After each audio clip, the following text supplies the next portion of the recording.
Friend, চলে এসেছি রোজকার মতো নতুন ভিডিও নিয়ে। আশা করি সবাই অনেক ভালো আছো, আমিও ভালো আছি। এই দেখো, আজকে তোমাদের সঙ্গে শেয়ার করব শীতের নতুন সবজি।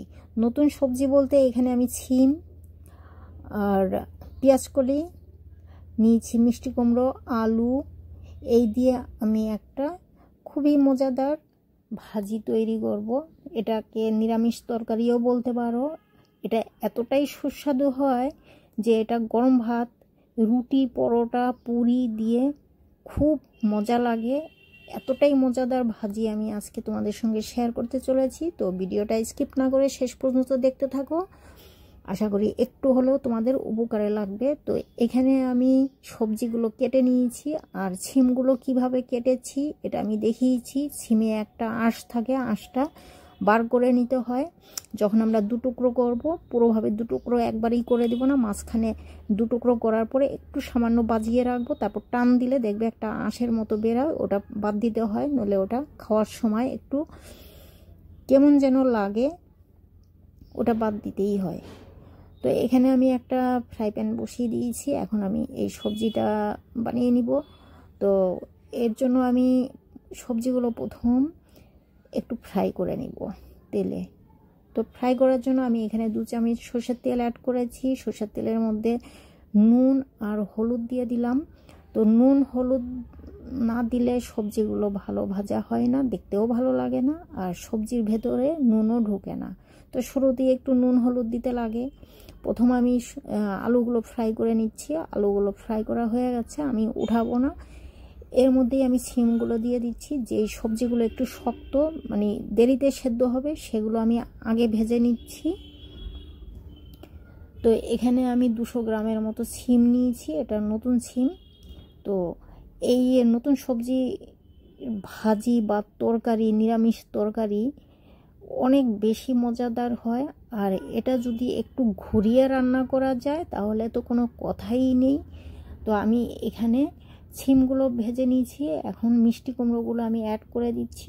আর সব সবজিগুলো দেখো আমি কিভাবে কেটে নিয়েছি কিউব করে। যখনই সবজি বানাবে এইভাবে কিউব করে কেটে নিতে হয়। আর যদি আমরা এটা নিরামিষ তরকারি বলতে পারো, তো আমরা নিরামিষ তরকারি এইভাবে শেপ দেই। আর যদি ভাজি করি সেটাতে অত কিছু লাগে না মশলা, তো সেটা আমরা একটু লম্বা করে কুচিয়ে নিই, সেটাকে বলা হয় ভাজি। তো নিরামিষ তরকারি আর ভাজির মধ্যে একটুখানি পার্থক্য আছে। তো এরপরে আমি ভাজি শেয়ার করব, কোনটাকে ভাজি বলে কোনটাকে নিরামিষ তরকারি বলে তোমরা কনফিউজ করে দেবে না প্লিজ। তোমরা ধৈর্য ধরে ভিডিওটা না দেখলে একদমই বুঝতে পারবে না। সবজিগুলো আমার ভাজা হয়ে গেছে, ভালো মতো করে কড়াই আমি পরিষ্কার করে নিয়েছি, ধুইনি। শুধু এই যে গুঁড়ি গুঁড়ি কিছু থেকে গেছিলো, ওটা আমি খুন্তি দিয়ে তুলে নিয়েছি। এই গরম ফ্রাই প্যানের মধ্যে আমি সর্ষের তেল অ্যাড করে দিলাম আরও 2 চামচ। তো এর মধ্যে প্রথমেই আমি দিয়েছি একটা শুকনো লঙ্কা ফোড়ন, দিয়েছি একটা তেজপাতা চিড়ে, আর এখন আমি ছোট করে দারচিনি ভেঙে দিলাম 3 টুকরো, 2 থেকে 3টে লং আর গোলমরিচ। এই হলো ফোড়নের ইনগ্রিডিয়েন্টস। খুবই কম লাগে, আর এত কম ইনগ্রিডিয়েন্টস দিয়ে এত মজাদার একটা ভাজি তৈরি হয়ে যায় ভাবার বাইরে। তোমরা একবার টেস্ট না করলে বুঝতে পারবে না।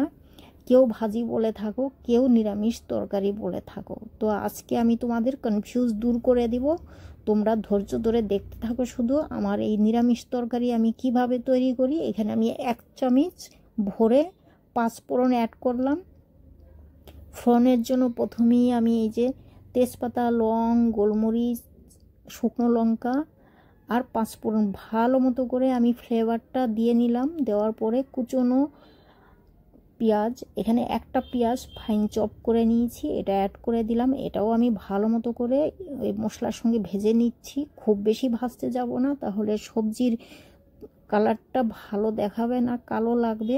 আর এখানে আমি কাঁচা লঙ্কা অ্যাড করে দিলাম, এটা ছোট ছোট করে কেটে নিয়েছি। কাঁচা লঙ্কা একটু বেশি পরিমাণের অ্যাড করলাম, কারণ এই নিরামিষ তরকারিতে যদি আমি পাউডার মশলা বেশি অ্যাড করি তাহলে এটার কালারটা ভালো লাগবে না, খেতেও ভালো লাগবে না।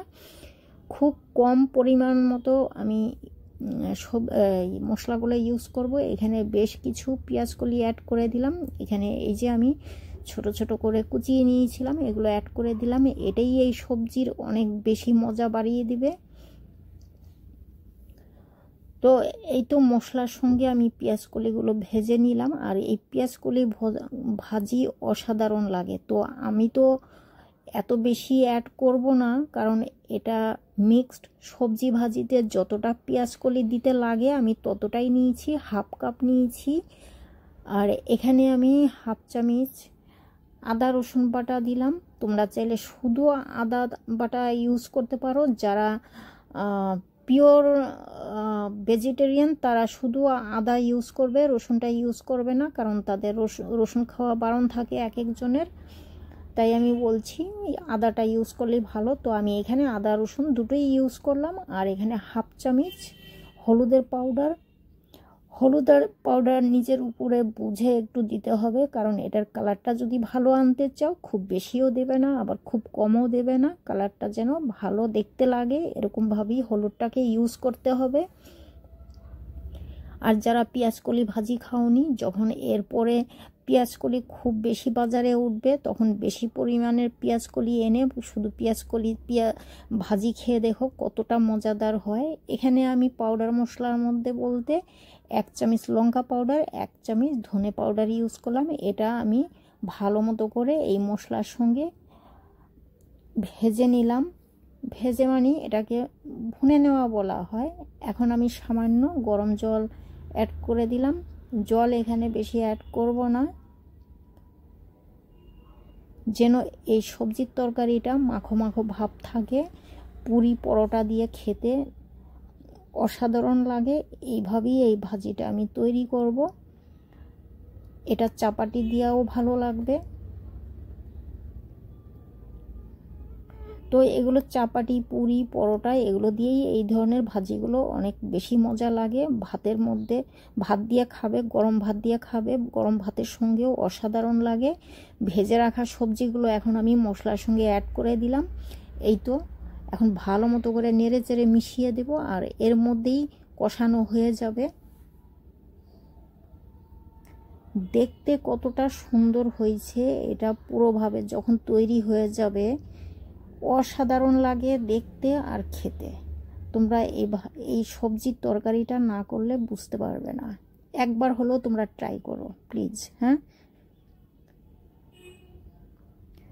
এই তো আমি কষিয়ে নিয়েছি। এখন আমি ঢেকে দিলাম। আমি 5 মিনিটের জন্য ঢেকে দিয়েছিলাম।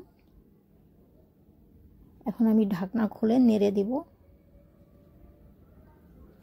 তো এতে আমি জল অ্যাড করিনি, কারণ এই যে মিষ্টি কুমড়ো ছিল এর থেকে জলটা বেরিয়ে এসেছে, এটা দিয়েই মনে হয় হয়ে যাবে। আর যদি সেদ্ধ না হয়, হতে পারে সামান্য একটু জল অ্যাড করা গেলেও যেতে পারে, আবার নাও লাগতে পারে।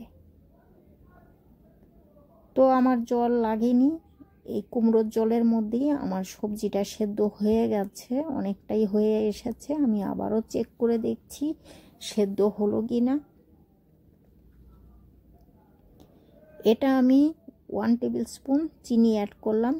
চিনি পুরোপুরি অপশনাল, চাইলে তোমরা স্কিপ করতে পারো। তো চিনি দেওয়াতে টেস্ট অনেক বেশি বাড়িয়ে দেয়। চিনিটা ভালো মতো করে আমি মিশিয়ে দিলাম।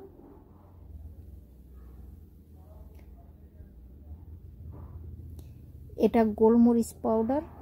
গোলমরিচের পাউডারের জায়গাতে তোমরা চাইলে এখানে 1 চামচ বা হাফ চামচ আমচুর পাউডার অ্যাড করতে পারো, কিন্তু আমি এখানে আমচুর পাউডার অ্যাড করব না। আমি একটু স্পাইসি চাইছি, ঝাল ঝাল চাইছি, যার জন্য আমি চিলি ফ্লেক্স হাফ টিস্পুন গোলমরিচের পাউডার ইউজ করেছি। আর এখানে 1 টেবিল স্পুনের মতো ফ্রেশ ধনেপাতা দিতেই লাগবে, ধনেপাতা ছাড়া আমার হয় না। আর এখানে 1 টেবিল স্পুন দেশি ঘি। এই দেশি ঘি অ্যাড করাতে এটা দুর্দান্ত লেগেছে এই সবজি রেসিপিটা। এখন সব উপকরণগুলো আমি ভালো মতো করে নেড়েচেড়ে মিশিয়ে দিলাম। তো এখানে আমি কচুরি মেথি দিয়ে ফিনিশ করব এই রান্নাটা। তো দেখতেই পেলে এই মিক্সড সবজি, নিরামিষ সবজির তরকারিটা কতটা স্পেশাল আর কতটা মজাদার হতে পারে, দেখতে কতটা লোভনীয় লাগছে। আমি একবার চামচ দিয়ে দেখিয়ে দিচ্ছি। আমার তো জিভে এখনই জল এসে যাচ্ছে যে গরম পরোটা দিয়ে কখন এটা খেতে বসবো। আমার মনে হয় তোমাদেরও মুখে জল এসে যাচ্ছে। তো আর দেরি কেন, ঝটপট তৈরি করে ফেলো শীতের নতুন সবজি দিয়ে এরকম মজাদার নিরামিষ তরকারি। হয়ে গেছে, আমি এখন নামিয়ে দিচ্ছি।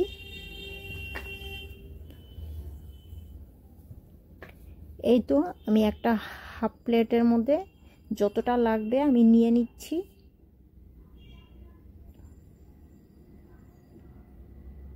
আমার যতটুকু লাগবে আমি হাফ প্লেটের মধ্যে নিয়ে নিলাম, আর বাকিটা ফ্রাই প্যানে রেখে দিলাম, গরম থাকবে। তো দেখতে লাগছে না লোভনীয়? তো আজকের মতো এখানেই, আবার দেখা।